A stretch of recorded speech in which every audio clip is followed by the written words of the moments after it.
Good day. Welcome to day 353 at the EMA office. Joined here with Chairman Mark Kern, and today we have Randy Randolph reading the numbers from the health department. Randy? Yes, thank you, Director.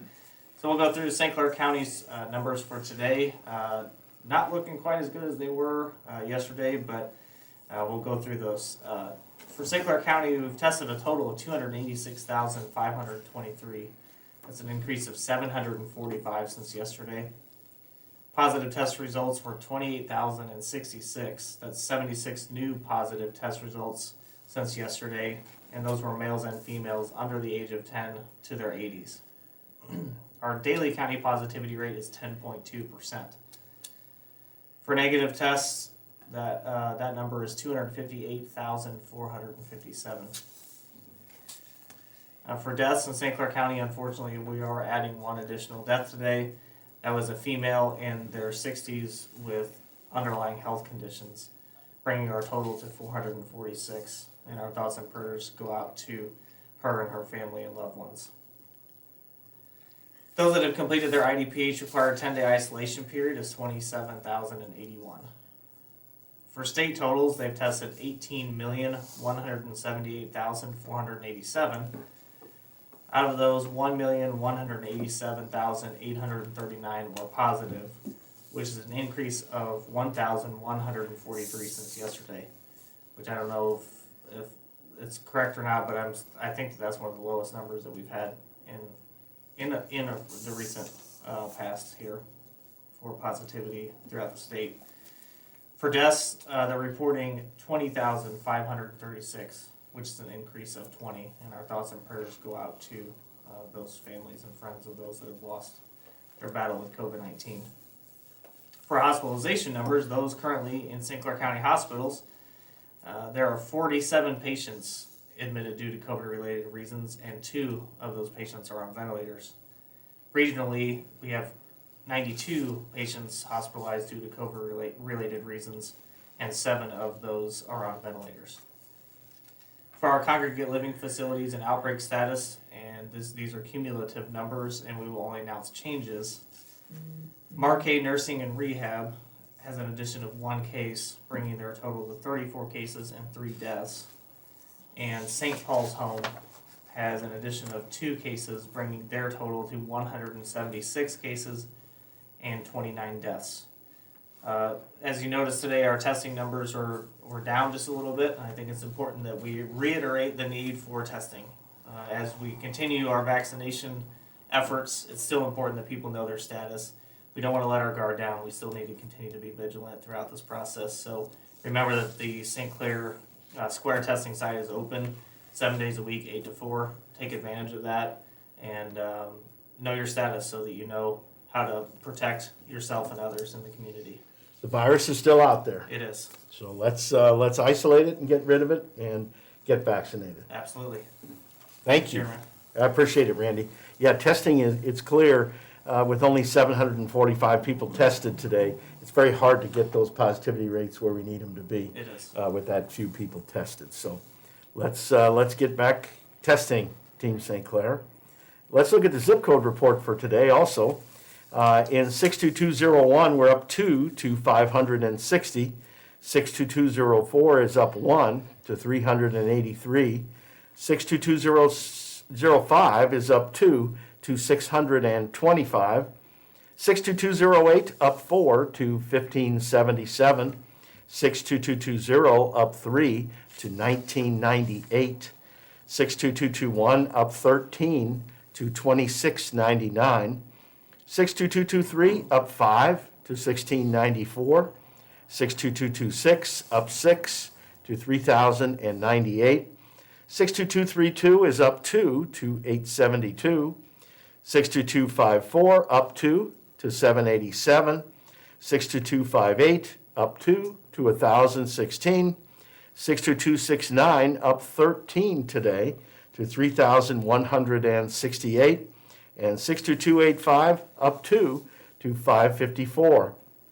76 people were found positive since yesterday. Out of 745 people tested, that brings our daily county positivity up to 10.2%. which brings our rolling average then, our 7-day rolling average up to 5.9%.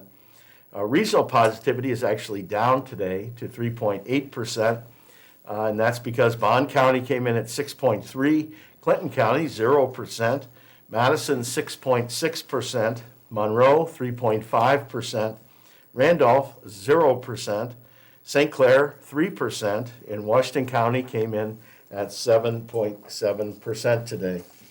So Herb, the numbers continue to look better, but this little bump in positivities today is not what we want to see. Hospitalizations have not been this low in St. Clair County since October 26th. So remember, we started to really have problems around Halloween, and this now finally gets us, after all this time, we're finally back to Halloween numbers.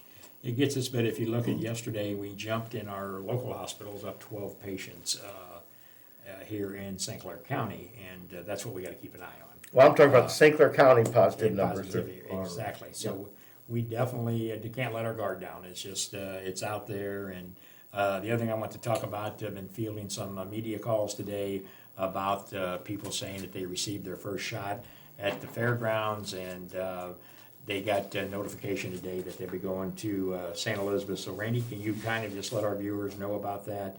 Because when they called, they said that people were being told they can't get their shots, and that's not true.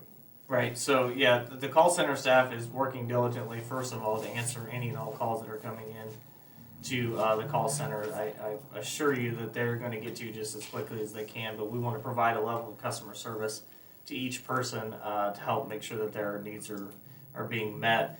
But there was a notification that was sent out by St. Elizabeth, HS St. Elizabeth's Hospital in O'Fallon, letting people know that the process and the way that they can go about getting their second Moderna vaccine that they had originally received on February 1st or 2nd at the Belclair Fairgrounds. So we would encourage everyone to keep an eye out for that message, and text messages are also going out in relation to that.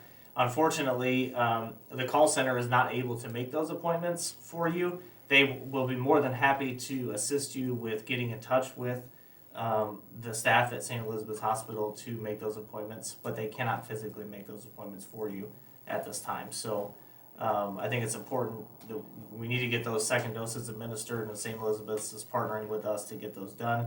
So just know that that's going to come from a different source and not from the usual St. Clair County Health Department. But St. Elizabeth's has the Moderna vaccine for your second dose, so if you get a hold of St. Elizabeth's, they'll make arrangements then to get you your second dose shot of Moderna vaccine. Yeah, the bottom line is that if you receive the first dose at the fairgrounds, you are assured your second dose is going to be available. It's just going to be provided by St. Elizabeth's HSHS. With Moderna. With Moderna, yes. And that's what they're doing right now. Other than that, yeah, the numbers will continue to work. As Randy said, be sure to get tested. And if you're interested in getting your first shot of vaccine, we tell you every day you can do that by showing your interest by signing up on the EMA page, Facebook page, or on the health department's page, or on the county. Today, we've had up to 99,580 citizens have showed interest, which is an increase of 1,198 citizens since yesterday. So there are still people out there interested in getting the vaccine. So sign up and then start the process of getting your vaccine. We'll be back with Cindy in a few moments to translate this into our Spanish communities, and we'll be back tomorrow for day 354. Have a good evening. We must find a way to live with COVID-19 until a vaccine is ready. One proven thing we know is that masks do work. By wearing a mask, you can do your part to help your community by limiting the spread of the virus and thus helping our businesses remain open and our hospitals able to handle the capacity. To get through this virus, we must work together as a team, and you should do your part by wearing your mask, washing your hands, and watching your social distancing.